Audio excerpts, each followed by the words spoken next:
For those that haven't been here before, Real Deal presentation is where we get someone from the group to actually come up and share their real deal, which is a fantastic segment because you get to see some insight into what your everyday investor is doing right now in the current market, sometimes locally, sometimes not. This one's a little bit out of town, but it's still great to see someone that's putting a deal together and making it work and then sharing it with you. So it takes a lot of courage for people to come up here and do that and spend half an hour telling you all about their mistakes, the money they made or didn't make, as the case may be.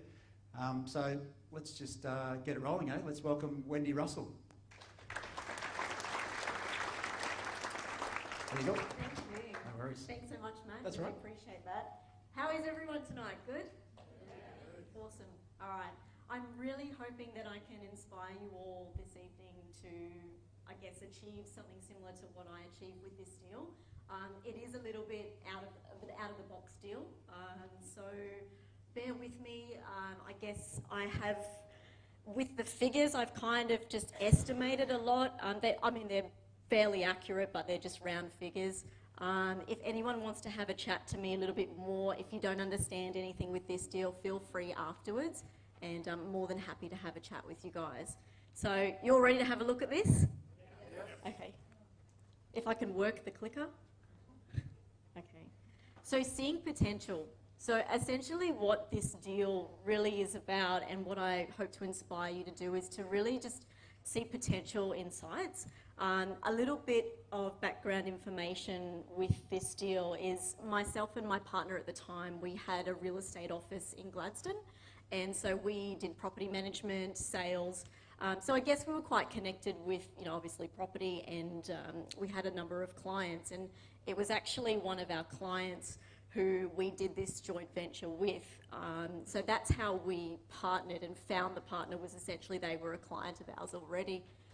So I'll talk about the property. It was a property in Off Street in Gladstone.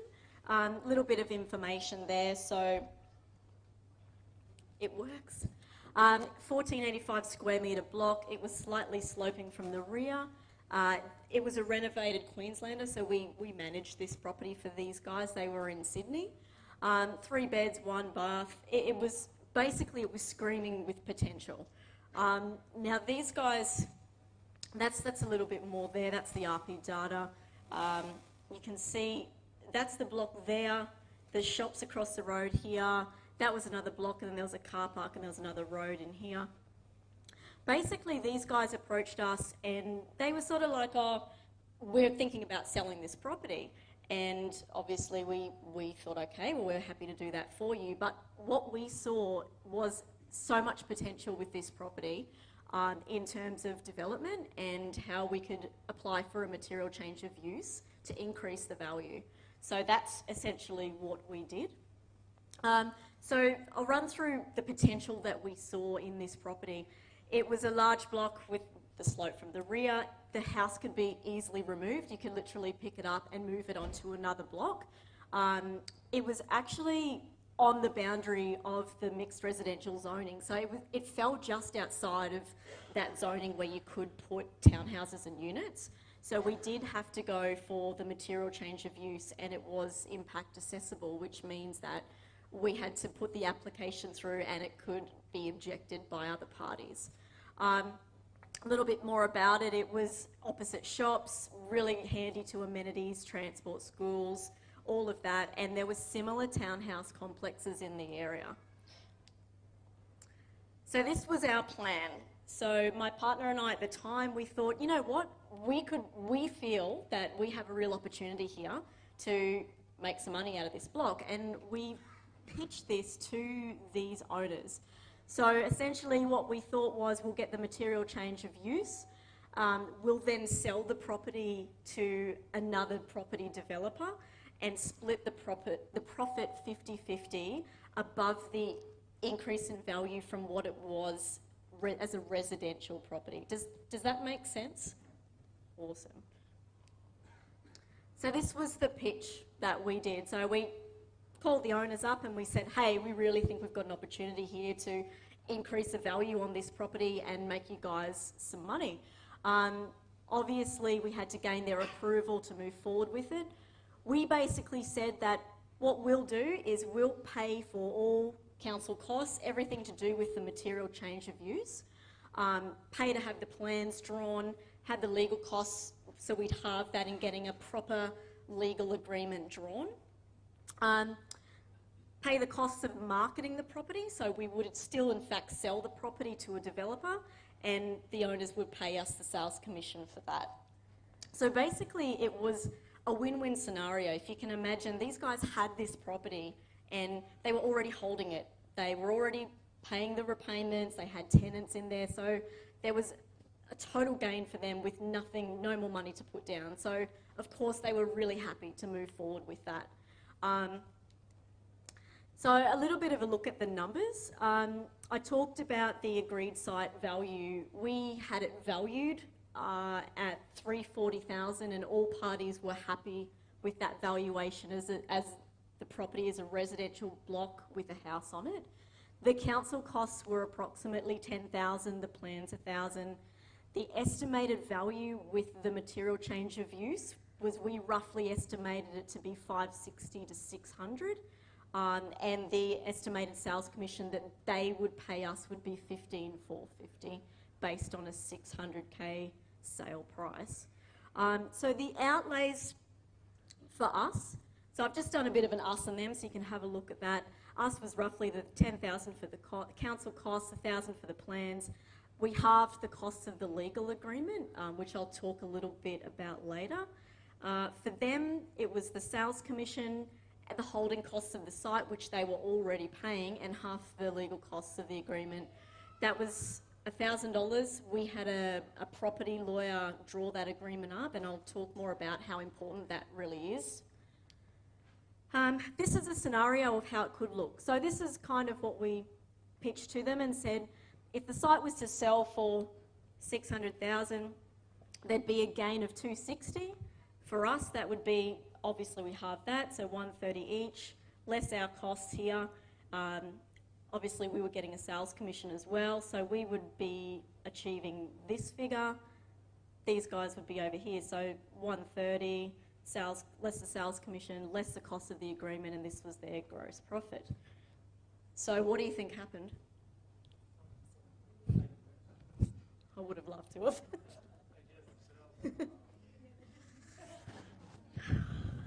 Well, this is actually how it did look. We sold the site after everything went through to a developer for $630, so that was a gain of $290. So for us, $145, for these guys $145, less the council costs, JV agreement, the plans, add the commission. So we walked away with nearly $150. These guys here profited $145, less the sales commission they paid to us and the JV agreement. So they profited roughly $126. So this figure here was obviously over and above what they got, what the equity they had in the property already. So if you look at it in terms of they did nothing and they gained that, and I know exactly what you were saying about they did it themselves. The reason why they didn't do it themselves was a number of factors. One, they weren't local on the ground. They really didn't have the experience to be able to see this for what it was, I guess, and go through the motions with council. I'll get to it a bit further. We did have some hiccups with it. So look, they were more than happy to say, you know what, we're not doing anything, you guys just do what you do and we're happy to halve anything that you get. This is just the plans that we did. So it was 8 townhouses, mix of 2 and 3 bedders, private courtyard, single garages. So these were the challenges. The application originally got knocked back by council. So at this point in time, we were kind of a bit, okay, because it was impact accessible. It was a neighbour who actually complained. She was at the back of the property. She wasn't happy with it for her own personal reasons.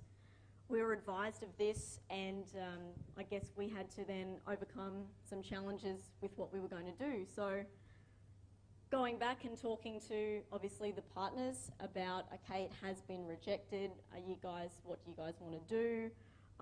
Talking to council again, We didn't take no for an answer.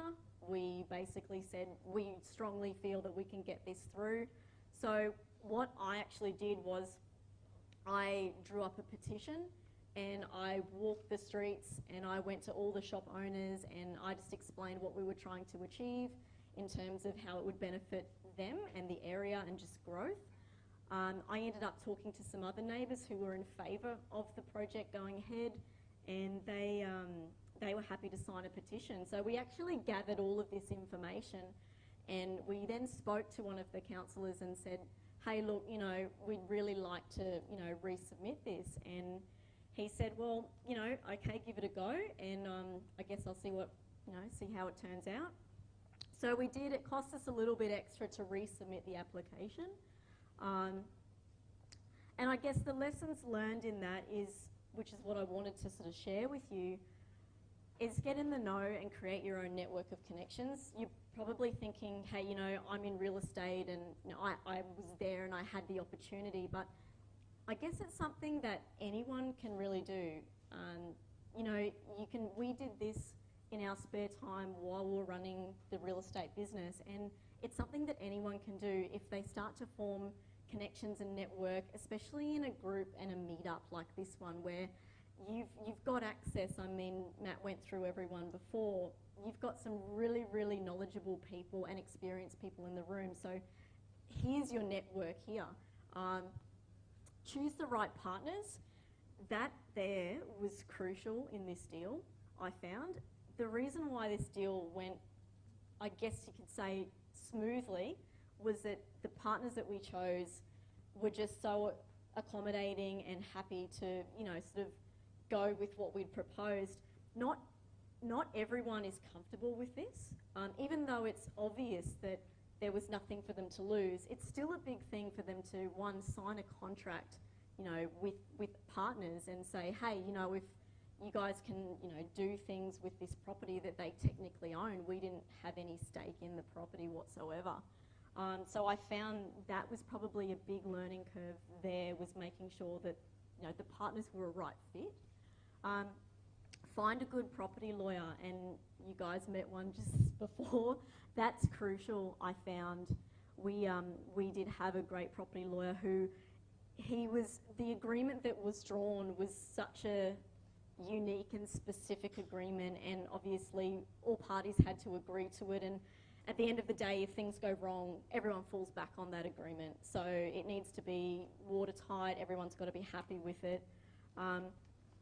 Get to know your local council and the councillors. That was another thing, was just, you know, talking with them and the feedback and going back and forth. Don't take no for an answer. I put that there because obviously you get rejected and you think, oh, okay, all that, it's not going to happen. And because we pushed for it, we got it through. And I guess start now. So, you know, there's a lot of people probably in the audience now who are maybe thinking about, okay, what can I do, you know, with the development, or is there, you know, something that they might want to start and they're procrastinating. Who's a procrastinator? Come on, there's got to be more procrastinators than just one. And look, that's okay. You know, sometimes doing a deal, and for the first time, it's a scary thing. You know, it's something that you don't know. This was one of the first major deals that I did, and even though, yes, we didn't, you know, put a lot of money down into the deal, it was still quite, I guess, challenging in having to come up with these obstacles, deal with partners. You know, this was all uncharted territory for us at the same time, and I guess, you know, we were lucky in that it did sort of come off the way that it did. So yeah, that's basically what it is. Does anyone have any questions for me? So how long once you got the development application would it take you to find buyers? Yeah, sure. The whole process. If you just repeat the question. Oh, sure. Wendy, and then if anyone wants to ask a question, we'll run a mic out to you so everyone can hear you. Yep. Yeah. So the question was, what was the time frame between when we actually submitted the application to when we sold the property? Basically, the whole deal took about probably 9 months. We were fortunate in that the Gladstone property market at the time was heating up and a lot of developers were looking around. So does that answer that okay? Yeah. Yeah. Mike's coming. Can I ask what the original zoning of the property was, and also as to why you didn't try to tie the owner down with an option in order to hold the property? Yeah, it was residential, so it was just residential, just a house. And you, with the option.